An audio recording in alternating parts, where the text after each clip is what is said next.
Mr. Otunga Runshewe, thank you so much for accepting our interview. First of all, why do you think it is important for you to be here in Beijing to attend this meeting? This is a dialogue of Asian civilizations.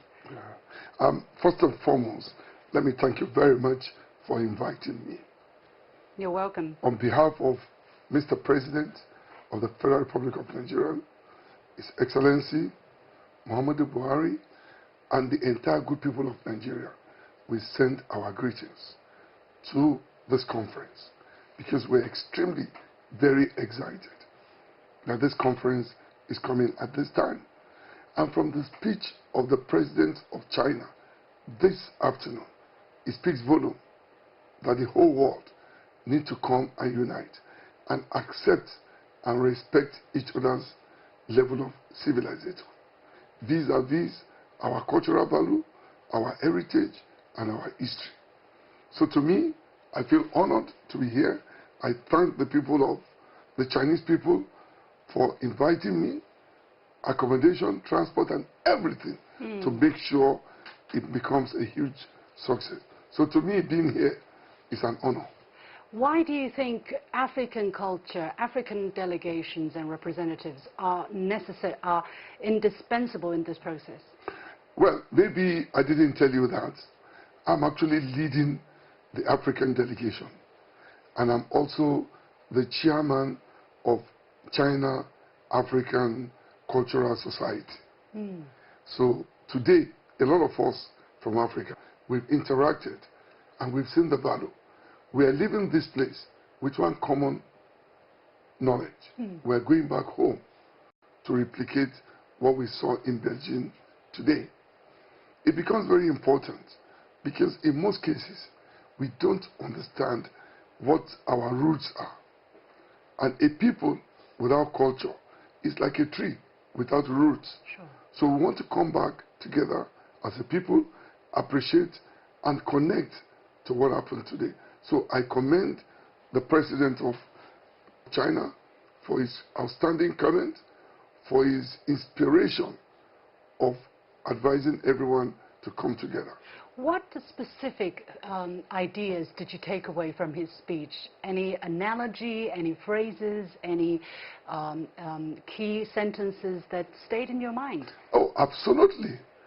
First and foremost, he talked about appreciating each other's value. Value is key to civilization. And if you look at it, the Chinese civilization has a very good grip with agriculture. Since the centuries. Today, the president is now saying that culture remains intact. That heritage remains intact. What remains for us is to pick from what can help everyone to grow a strong tie of good heritage and values for our people. Our value. Without a value, there's no society. How do you see this message being relevant to Africa, to African people? Because we were talking about Asian civilizations and that Asia being the sources of many civilization and religion in the world. Africa, I believe, actually, the Homo sapiens walked out of Eastern Africa. In terms of civilizations, though, Africa is also very diverse, I understand, but different, right, than the Asian civilization. So how relevant are President Xi's messages to people in Africa? You see, if you listen to the president of Sri Lanka, Singapore, they all spoke this afternoon. They're all sending the same message. It's quite relevant because we are all one people in the world.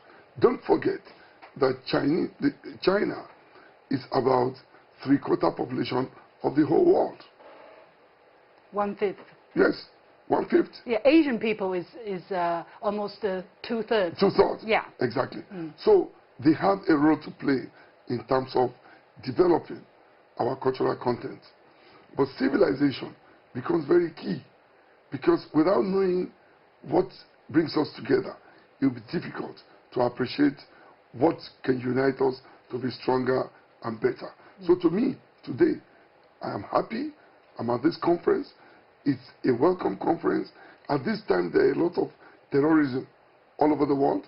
People are fighting, disagreement. So Chinese today in Beijing, I will call it the Beijing Conference of opening a new dialogue of how we can interact with each other as a people. So if you call it the Beijing, how can I put it, the Beijing Conference of our century, it's equally good.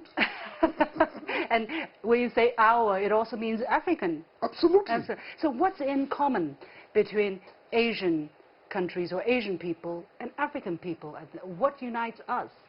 What unites us are so many.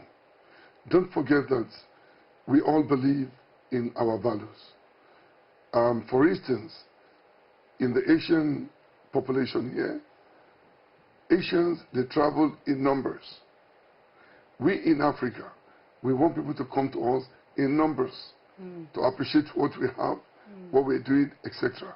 Also, in terms of our culture, our food, our ideologies, our attitude, we have a lot in common. Any concrete examples? For instance, we have the same set of marriage system. Yeah? Our marriage is quite similar. Our educational policy is quite similar. The upbringing of youths by the parents in Asia and in Africa are actually similar. Apart from other things like religion, tribal, that will be different from each other. In most other areas, over 70%, we have similar things in common. Yeah.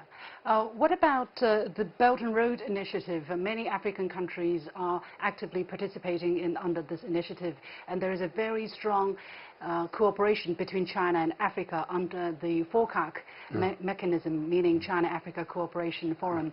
How do you see the same kind of messages tying these initiatives together? You see, first and foremost, the Chinese and Nigerians, we have over 2 decades of cooperation, partnership, and relationship. With this development, it gives us added advantage to be able to expand those partnerships, to be able to interact in terms of education, agriculture, solid mineral, and of course, the bigger part of it, waste to wealth, which is skill acquisition. We've got a lot from Asia we've taken to Africa in terms of skill acquisition. Even when we do it over there, we come back here to get some equipment to back it up. So to me, I see what is happening today like a declaration. I can call it the Beijing Declaration for a great civilization, for a better tomorrow for all of us.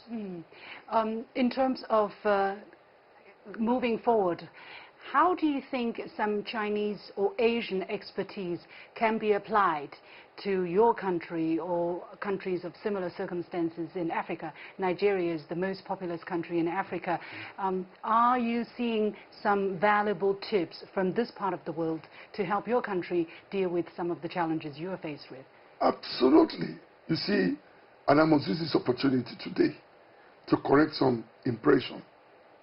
A lot of things you read about Africa, Nigeria in particular, they're not correct. For instance? Thank you.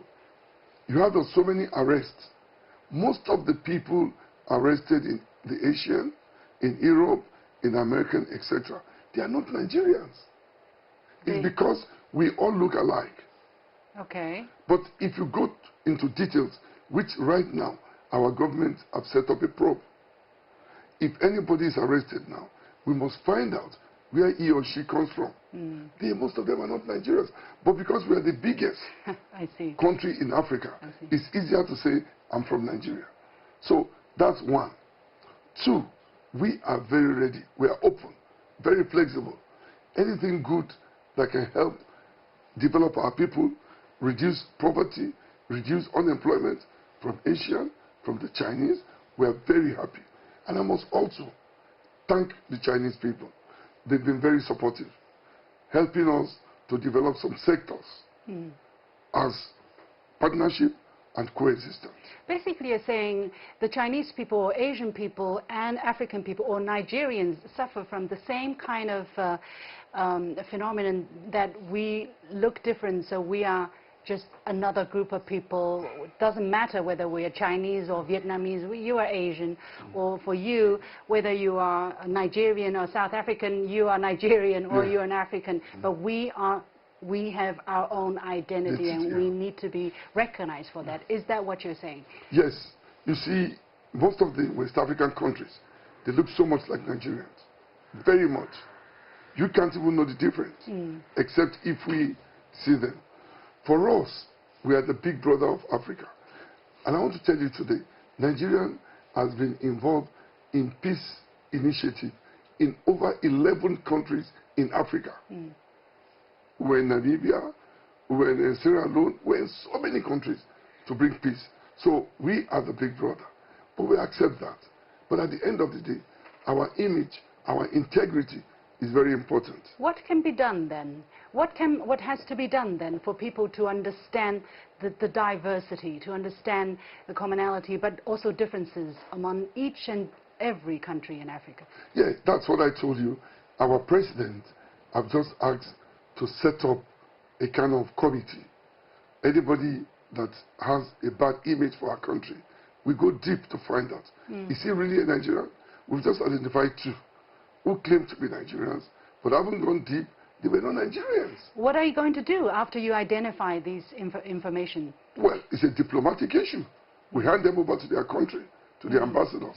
I mean, we have to respect the treaty.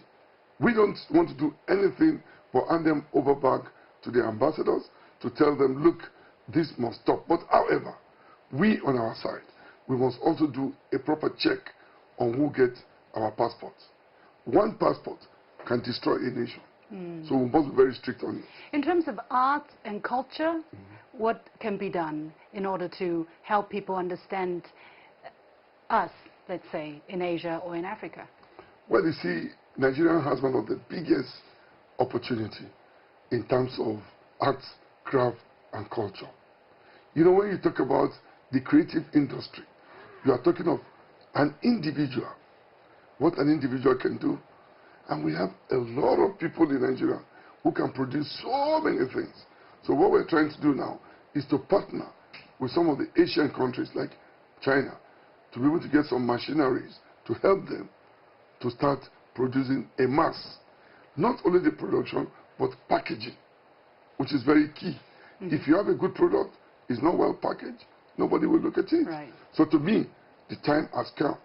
We collaborate, we interact, and make sure that this declaration in Beijing is for the betterment of African and, in fact, Asia.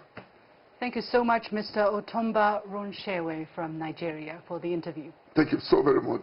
I look forward to being with you again. Thank you. Thank you very much.